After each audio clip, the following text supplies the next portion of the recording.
One, the quiet lives they lived. Some lives don't break loudly. They fade quietly. Evelyn Hart lived one of those lives. Every morning, she walked the same streets. Same coffee shop, same bus stop, same small library where her voice stayed low and her thoughts stayed hidden. People around her would have said she was fine. And she believed them, because nothing in her life was wrong. But nothing was truly felt, either. Evelyn had never been touched by love, not because she feared it. Not because she rejected it. But because it had never truly arrived. No one had ever stayed long enough to see her fully. No one had ever asked what she carried in the quiet spaces of her chest. She wasn't lonely in the dramatic sense. She wasn't broken. She was simply untouched. Across the city, Daniel Brooks lived a very different life, yet one that sounded just as quiet inside. Daniel had success. He had precision. He had control. His days were filled with meetings, numbers, strategies, decisions that impressed people who never asked how he slept at night. And Daniel liked it that way. Distance felt safe. Silence felt clean. He had been with women before, many of them.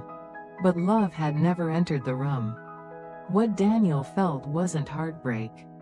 It was absence. An empty space where warmth should have lived.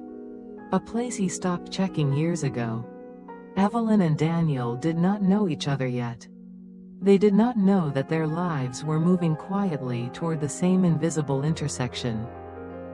They did not know that innocence and emptiness were about to meet, not loudly. Not dramatically, but softly. The way most real damage begins. Before we continue, if stories like this speak to the part of you that thinks quietly, that feels deeply, that has lived without being fully seen, please take a moment to subscribe to Hidden Angle Podcast. This channel is for the stories that don't scream for attention, but stay with you long after the screen goes dark. Now, let's move forward. Because quiet lives don't stay quiet forever. 2. She had never been touched by love. Evelyn had learned early how to be easy to overlook. Not invisible, just quiet enough that no one felt the need to look closer. She smiled when spoken to. She listened more than she talked. She carried herself with a calm that made people assume she was complete. But love had never crossed the threshold of her life. Not in the way people meant when they spoke of it with certainty. Not in the way that stayed. There were moments, of course. Almosts. Hands that reached but never lingered. Words that hinted but never landed. Men had been kind to her. Some were curious. Some were drawn to her softness. But kindness is not love. Attention is not presence.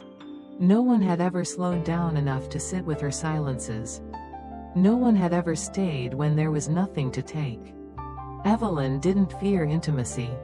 She simply had no proof it was real. Her world was made of observation.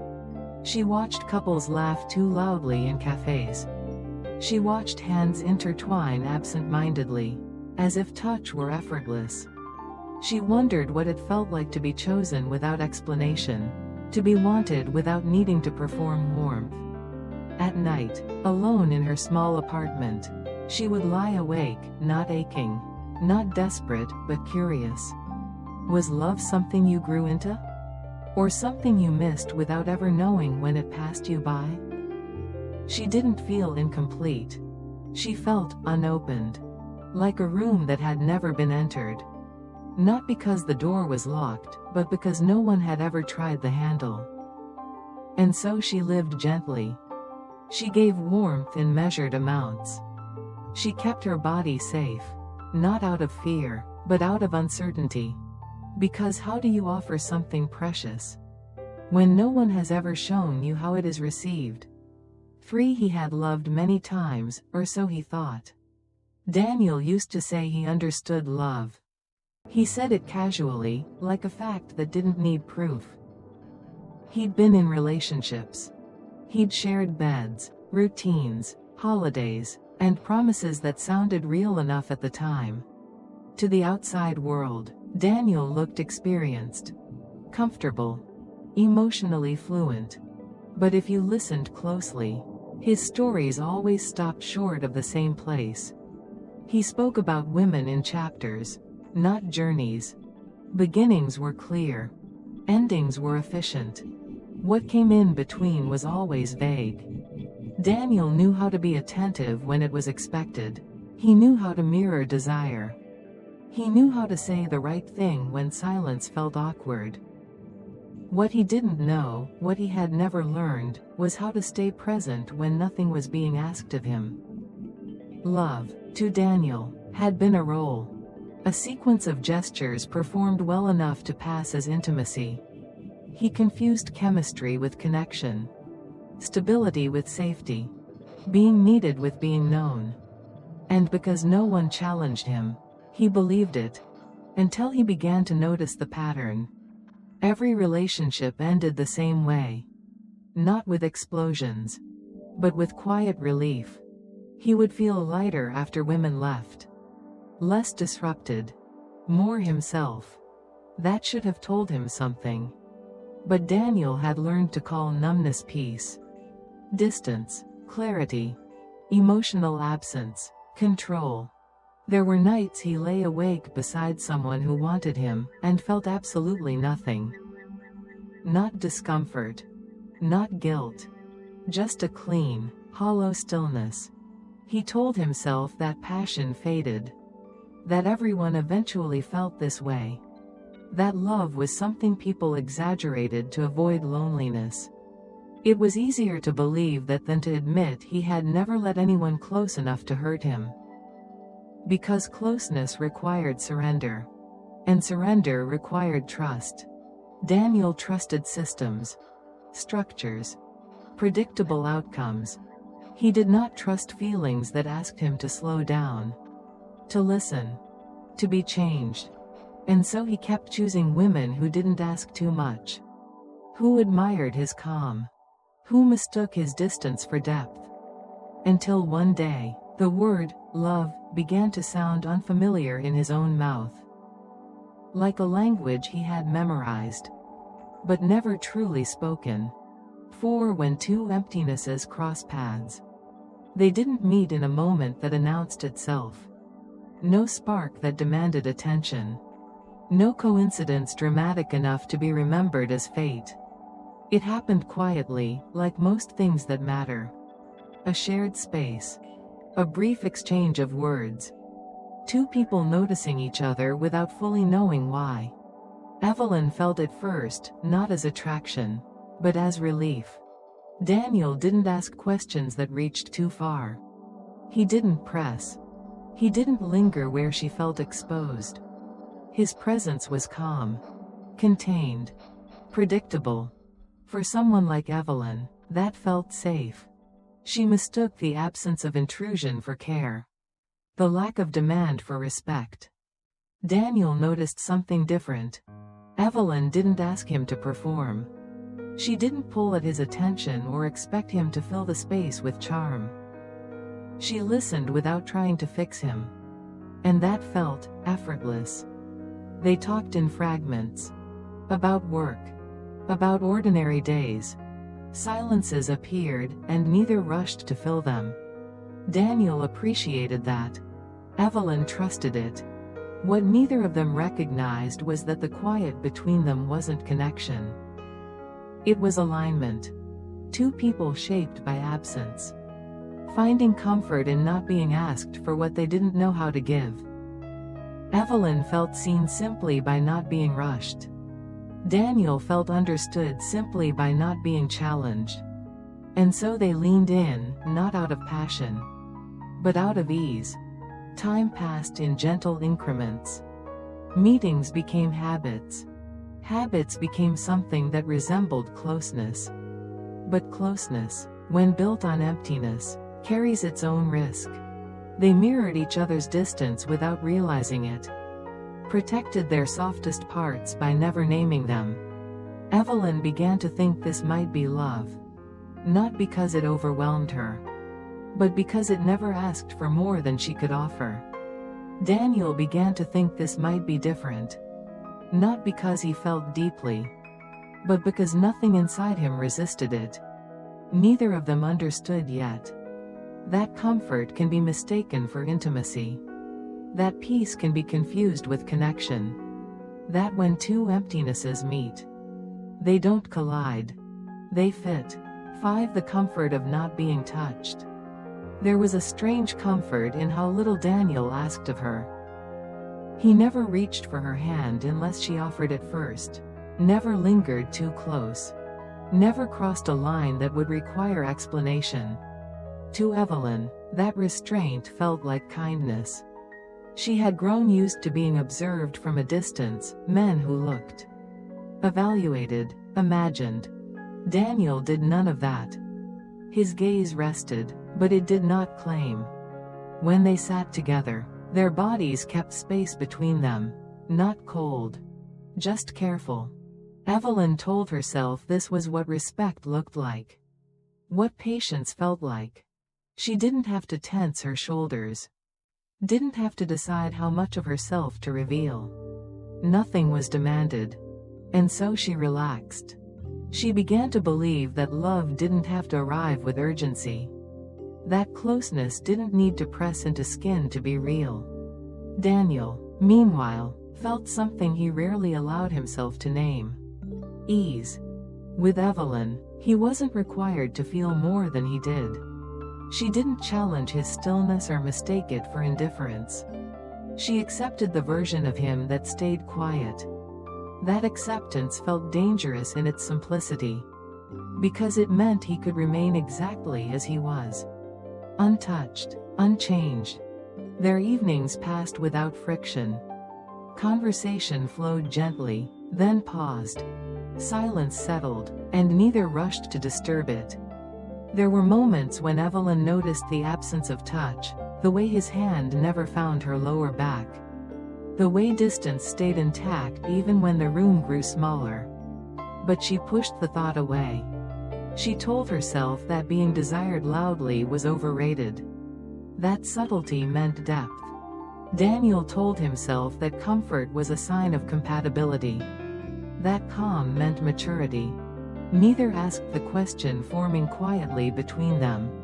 What happens when comfort replaces connection? Evelyn felt safe in the space Daniel didn't enter. Daniel felt relieved in the intimacy he didn't have to give. And for a while, that balance held. Because when no one reaches too far, nothing feels at risk. 6. The man who could not feel. Daniel didn't think of himself as cold. He thought of himself as composed. He paid attention. He showed up. He listened when it mattered. He could remember details, her favorite tea, the book she mentioned once, the way she tucked her hair behind her ear when she was nervous. From the outside, it looked like care. But inside, nothing moved.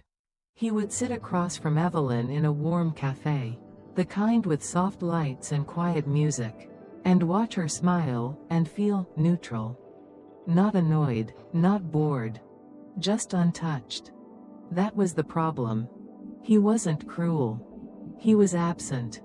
And it wasn't just with her. It happened in boardrooms when the stakes were high, at funerals when everyone else softened, in old photos where he could see his younger self grinning beside people he no longer spoke to. The world would give him cues. This is the moment you're supposed to feel something, and Daniel would nod, say the right words, and walk away unchanged. For years, he told himself it was strength. That emotions were messy, unreliable.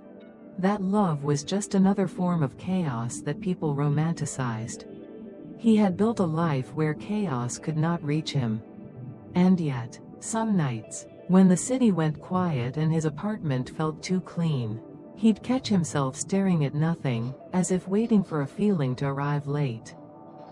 It never did. Daniel didn't realize how numb he was until he met someone who didn't demand noise. Evelyn wasn't dramatic. She didn't pull him into arguments just to prove he cared. She didn't test him. She simply existed near him, soft, steady, real. And that should have awakened something. Instead, it revealed the emptiness more clearly. He started noticing how often he used logic to escape tenderness. How quickly he changed the subject when conversations drifted toward childhood, grief, fear, or anything that couldn't be solved. Evelyn would say, "I don't know why I feel like that." And Daniel's mind would immediately search for an explanation. A reason. A fix. A way to close the door. Because feelings, to him, were unfinished rooms. And he hated leaving anything unfinished. One evening, Evelyn told him about a memory, not a tragedy. Not even a confession, just a small lonely moment from years ago. She spoke quietly, like she wasn't asking him to carry it, only to witness it. Daniel listened. He nodded. He reached for the correct response. But what came out sounded rehearsed, like a line he'd learned from watching other people be human. "I'm sorry you went through that." Evelyn's face didn't change. She didn't accuse him. She didn't get angry. She only grew still. And in that stillness, Daniel felt something unfamiliar. Not empathy. Not warmth. A thin, sharp awareness, like realizing the lights in a room had been off for years. He saw himself from the outside, a man performing closeness without entering it. A man speaking the language of love without meaning the words. And for the first time, it scared him. Not because he might lose Evelyn, but because he finally understood. He didn't know how to feel. And he wasn't sure he ever had. Love without touch, presence without warmth. From the outside, what they shared looked like a relationship. They spent time together. They knew each other's schedules. They checked in, remembered dates, made space. There was no conflict, no jealousy, no sharp edges. And yet, something essential never arrived. Daniel was present, but only in form. He showed up on time. He listened without interruption. He stayed. But when Evelyn leaned closer, emotionally, he did not move with her. His body remained careful. His touch, rare and brief, carried no urgency, no hunger, no hesitation. It was as if closeness existed only in theory. Evelyn began to notice how warmth stopped just short of contact. The way his hand rested on the table instead of her knee. The way hugs ended quickly, cleanly. The way silence never turned intimate. At first, she told herself this was maturity. That love didn't need to be loud or physical to be real. But love, she was learning, leaves traces. It lingers in the way someone reaches without thinking. In how a presence softens the room. With Daniel, the room stayed the same. She would speak, and he would hear. She would pause, and he would wait. But when she needed to feel held, nothing met her there. Not rejection. Not refusal. Just nothing. Daniel didn't withhold affection on purpose. He simply didn't feel the pull. Touch, to him, was symbolic, optional. Something people used to express feelings he didn't have access to. And because Evelyn never demanded more, he never reached further. Their closeness existed in language, not in the body. In routine, not in instinct. Some nights, they sat together on the couch, inches apart, sharing the same quiet. And Evelyn felt lonelier than when she was alone. She began to sense that what they had was careful companionship, not love. Presence without warmth. Attention without intimacy. And the most painful part was this. Daniel wasn't doing anything wrong. He wasn't unkind. He wasn't distant in the obvious ways. He was simply unavailable in the places that mattered most. Evelyn started to wonder if love could survive without being felt. If staying could still hurt when no one ever left. Ate the moment she asked for more. Evelyn didn't ask all at once. She started with something small. A question wrapped in hesitation. A pause that waited to be noticed. It happened on an ordinary evening. No raised voices. No tears. Just the quiet weight of something that had been building for weeks.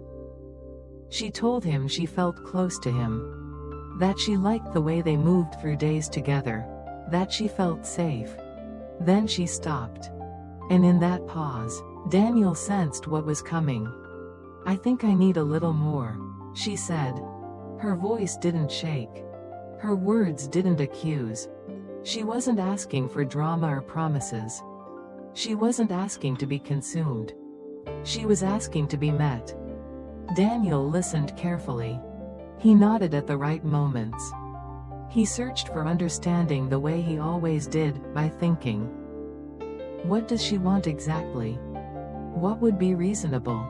What can I give without changing myself? He heard her words, but they landed somewhere distant.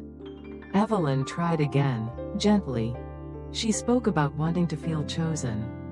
Not prioritized in a schedule, but felt. She spoke about touch that arrived without planning. About presence that leaned in when silence grew heavy. Daniel's chest tightened, not with emotion, but with resistance. This was the edge he avoided. The place where comfort ended and vulnerability began.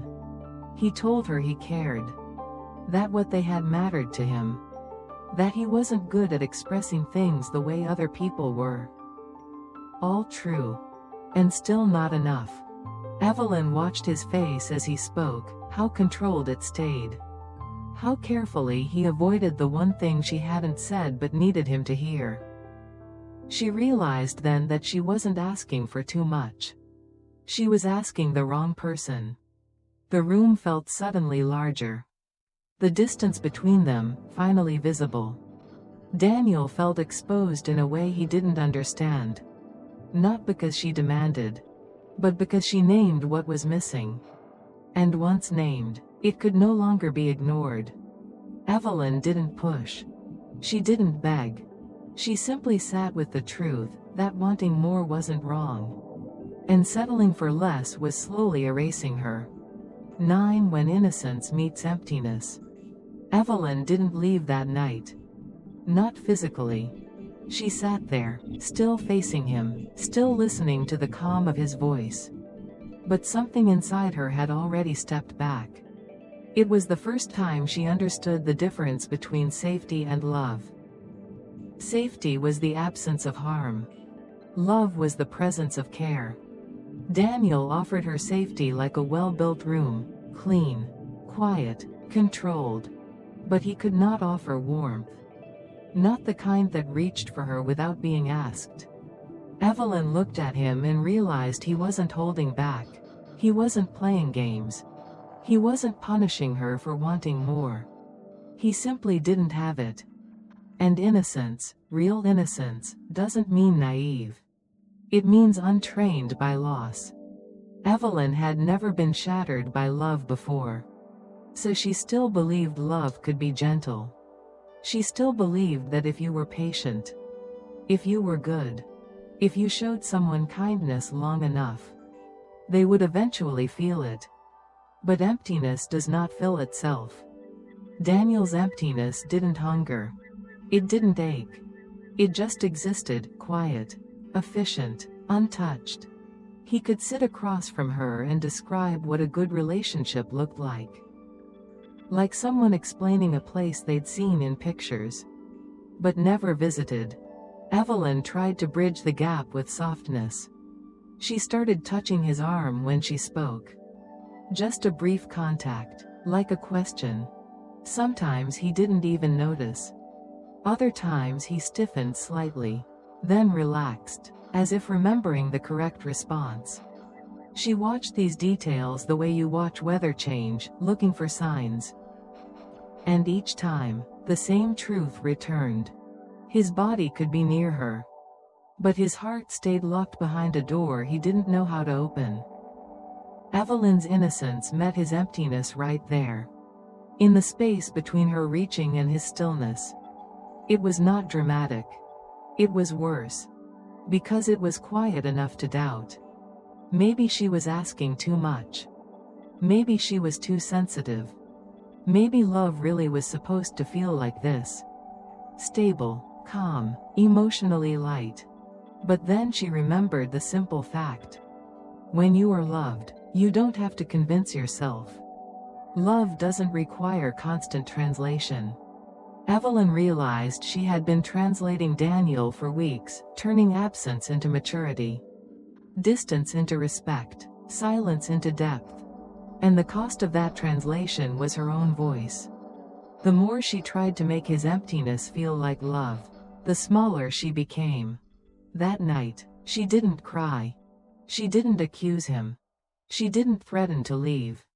She only asked one question, softly, like someone testing reality. Do you feel anything when you look at me? Daniel opened his mouth. And for the first time, he didn't know what to say. Because the honest answer was the one that would change everything. 10. The cost of never loving.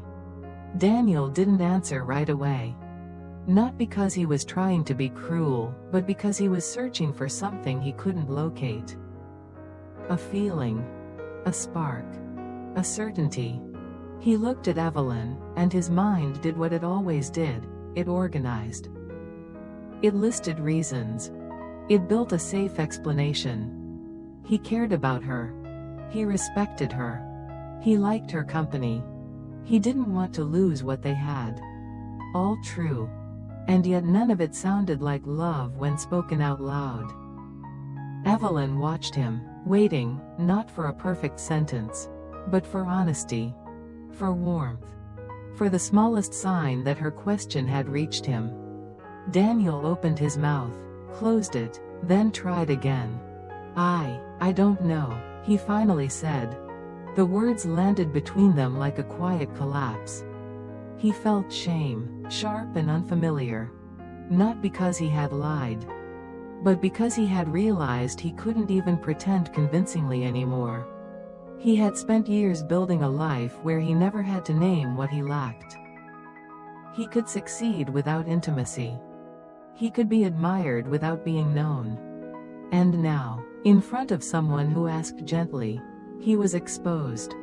Daniel's chest tightened, and for the first time, he didn't reach for logic. He reached for memory. He remembered being a boy, praised for being strong, for not crying, for staying calm while other children fell apart. He remembered how quickly adults rewarded his self-control, and how quickly they ignored his tenderness. Somewhere along the way, he learned a rule. Feel less, and you'll be safer. So he practiced. He got good at it. He became the man who could handle anything, except closeness. And the cost of that skill showed up in moments like this. Because love isn't a concept. It's a contact. It's the impulse to reach, to soften, to risk being seen. Daniel realized he had avoided that risk so long, that the part of him capable of love had gone quiet. Not dead, just unused, like a muscle never trained. Evelyn didn't argue. She didn't try to convince him he was better than this. She simply sat there, eyes steady, absorbing the truth. And Daniel understood something with a pain he could not negotiate. He might lose her without ever doing anything wrong. Because the worst kind of loss is the one caused by what you never gave. He had protected himself from heartbreak. And in doing so, he had protected himself from love. That was the cost. Not drama. Not regret over a single person. But the slow realization that his life had been built like a fortress. And fortresses keep everyone out, including the ones who could have saved you. 11. She walked away untouched, but awake. Evelyn didn't leave in anger. There was no slammed door, no dramatic goodbye, no speech meant to punish him. She simply grew quiet in a new way. The kind of quiet that happens when a person finally stops negotiating with reality. She looked at Daniel and realized he was telling the truth. Not the polished kind, not the kind that sounds good. The plain kind. I don't know. And for the first time, she believed him without trying to translate it into hope. Evelyn had spent weeks turning his absence into meaning. Calling his distance, maturity. Calling his silence, depth. Calling his restraint, respect. She could keep doing that. She could keep shrinking her needs until they fit inside his comfort. But then she understood what that would cost her. Because being easy is not the same as being loved. And being safe is not the same as being held. So she did something she'd never done before. She chose herself without apology. She stood up slowly, as if she didn't want to startle the moment. Her hands didn't shake. Her voice stayed steady. I think you care about me, she said. I believe that. Then she paused, letting the truth settle where it belonged. But care isn't the same as love. Daniel's face tightened, not with anger, but with fear. He looked like someone watching a bridge lift while he was still on it. Evelyn felt something rise in her chest. Not vengeance, not bitterness. Grief. Not for what they had lost, but for what they had never truly had. She had arrived untouched, and she was leaving untouched. But she was no longer the same girl who thought that was normal. She saw herself clearly now. How she offered warmth too quickly. How she called it patience. How she waited for someone to meet her halfway, while quietly walking the whole distance. She realized she didn't need to prove her worth by staying in a place that couldn't hold her. She needed to stop confusing absence with peace. Evelyn picked up her coat, and for a second, she almost reached back. Not because she wanted to return, but because old habits still believed love was earned by endurance. Then she let her hand fall. She didn't owe him her staying. And she didn't owe herself another season of quiet disappointment. As she walked away, the city outside looked the same: lights, traffic, ordinary life. But inside her, something had shifted. She was still untouched. But she was awake. 12 The space where love should have been. Daniel stayed. Not because he believed she would come back, but because leaving felt heavier than standing still. The room looked unchanged. Same chair, same light, same quiet. Yet something essential had been removed. It wasn't Evelyn. It was the illusion he had lived inside. For the first time in years, the silence did not feel clean. It felt hollow. Daniel sat alone with the space where love should have been, and realized how carefully he had avoided that space his entire life. He had built explanations where emotions should have lived, routines where intimacy might have grown, control where vulnerability once knocked and quietly left. He told himself he had chosen peace. But peace, without connection, is just absence wearing a calmer name. He thought about how Evelyn had asked for so little. Not passion, not promises, just presence with warmth. And how impossible that had felt. Not because she asked too much, but because he had never learned how to give it. Daniel finally understood something he had never allowed himself to see. Love is not a feeling that appears when life is safe. It is a risk taken before safety exists. And by refusing that risk, he had protected himself into emptiness. The cost was not losing Evelyn. The cost was discovering that the part of him capable of love had been waiting for years, and he had never answered. He stood up slowly and walked toward the window. The city moved on without him. Lights flickered, lives crossed, people reached for one another. And Daniel felt the weight of a question he could no longer escape. What kind of life is built when nothing is ever felt deeply enough to change you? He didn't have the answer yet, but he finally had the courage to ask. And sometimes, that is where healing begins.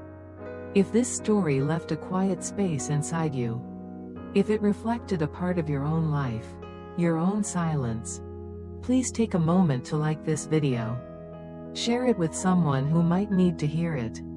And leave a comment below. We read every one. And if you want more stories that explore love, grief, and the moments we don't talk about, subscribe to Hidden Angle Podcast. This is where the unspoken finds a voice.